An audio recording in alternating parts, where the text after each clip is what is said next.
पूर्वी खबर। पश्चिम बंगाल के गणतांत्रिक लेखक शिल्पी संघ रानीगंज अंचल कमेटी द्वारा संगीतकार एवं गायक श्री सलील चौधरी की 100वीं वर्षगांठ पूरी होने पर कुमार बाजार में विवेकानंद आश्रम के खाद मैदान में एक कार्यक्रम आयोजन किया गया। इस कार्यक्रम में गायन कार्यक्रम हुआ। उनकी छवि पर पुष्प और माल्या अर्पण कर अनुष्ठान की शुरुआत की गई। इसमें मौजूद थे पूर्व MP माननीय वंश गोपाल चौधरी, MLA रूनी दत्तो, अनूप मित्र सहित CITU के समस्त नेतागण। कोलकाता से आए बांग्ला आधुनिक गायक शुभा प्रसाद नंदी मजुमदार, आइए बात करते हैं उनसे। এরকম প্রোগ্রাম করে কি রকম লাগলো? আমি ছাত্র জীবনের বংশধর আছে। আমি এখানে তখন ও যখন প্রথম MLA হয় তখন আমরা এখানে উৎসবে গান করতে এসেছিলাম। এছাড়াও এখানে রানীগঞ্জ উৎসবে আগেও গান করতে এসেছি, একটা হলে এসেছি, মাঠেও এসেছি, বইমেলাতে অনুষ্ঠান করতে এসেছি। ফলে রানীগঞ্জ এই অঞ্চলগুলো সম্বন্ধে ওয়াকিবহাল, খুব ভালো লেগেছে। আর সবচেয়ে ভালো যে সলিল চৌধুরীর স্মরণটা একটা শ্রমিক অঞ্চলে, শিল্পাঞ্চলে এসে করছি, কারণ তিনি শ্রমিক আন্দোলনের সাথে জড়িত হয়ে তিনি সংস্কৃতি আন্দোলন করেছেন, গান লিখেছেন, শ্রমিক ধর্মঘট নিয়ে গান লিখেছেন। সেজন্য এখানে এসে ওনাকে স্মরণ করাটা এটা অনেক তাৎপর্যপূর্ণ এবং যথার্থ আমার মনে সেজন্য ভালো লেগেছে। নাম শুভ প্রসাদ নন্দী মজুমদার। আপনি কি সিঙ্গার?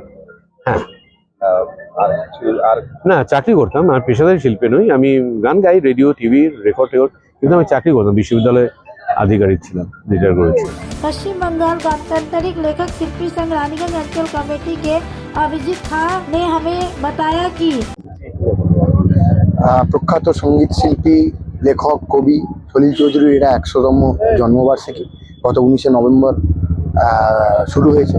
আমরা পশ্চিমবঙ্গ গণতান্ত্রিক লেখক শিল্পী সংঘ সারা রাজ্য জুড়েই, এবং সলিল চৌধুরী যে সংগঠনের সঙ্গে যুক্ত ছিলেন গণনাট্য সংঘ, তারা সলিল চৌধুরীর যে জন্মশতবার্ষিকী পালন করছে, সেই সূত্রেই রানীগঞ্জ অঞ্চল কমিটি আজ তার যে শতবর্ষের সূচনা অনুষ্ঠান, সেই সূচনা অনুষ্ঠানের আয়োজন করেছিল এবং প্রখ্যাত সঙ্গীত শিল্পী এবং সাংস্কৃতিক কর্মী শুভপ্রসাদ নন্দী মজুমদার সলিল স্মরণ করেছেন। বিশেষ অতিথি আর কি?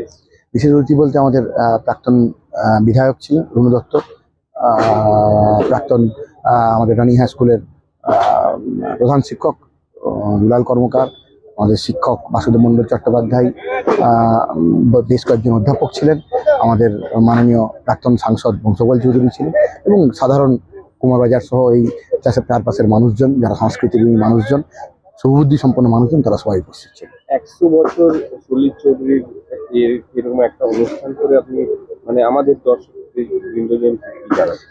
সলিল চৌধুরী আমাদের যে আজকের শিরোনাম ছিল গণ আন্দোলন, এবং গণ আন্দোলনের গর্ভ থেকে যে গণসংস্কৃতির জন্ম, এবং সেই সলিল চৌধুরী শুভদা শেষ করার সময় বলেছিলেন যে সলিল চৌধুরীর গানকে আমরা আধুনিক গান এবং গণসংগীতভাবে আলাদা করতে পারি না, সামগ্রিক নিয়ে সলিল চৌধুরী। আজকে যখন চারপাশ থেকে সংস্কৃতিকে বিকৃত করার প্রয়াস চলছে, একটা সাংস্কৃতিক অবক্ষয় তৈরি করার চেষ্টা চলছে, সলিল চৌধুরী সেই সময় সেই লড়াইয়ের আমাদের পথিকৃৎ, এবং সলিল চৌধুরীর অবিরাম চর্চার মধ্যে দিয়ে আমরা সেই সাংস্কৃতিক যে অবক্ষয়কে যে রোধ করাকে প্রতিহত করার যে সংগ্রাম, সেই সংগ্রাম সলিল চৌধুরীর শিক্ষা থেকে আমরা শিক্ষিত হয়ে লড়াই চালাবো।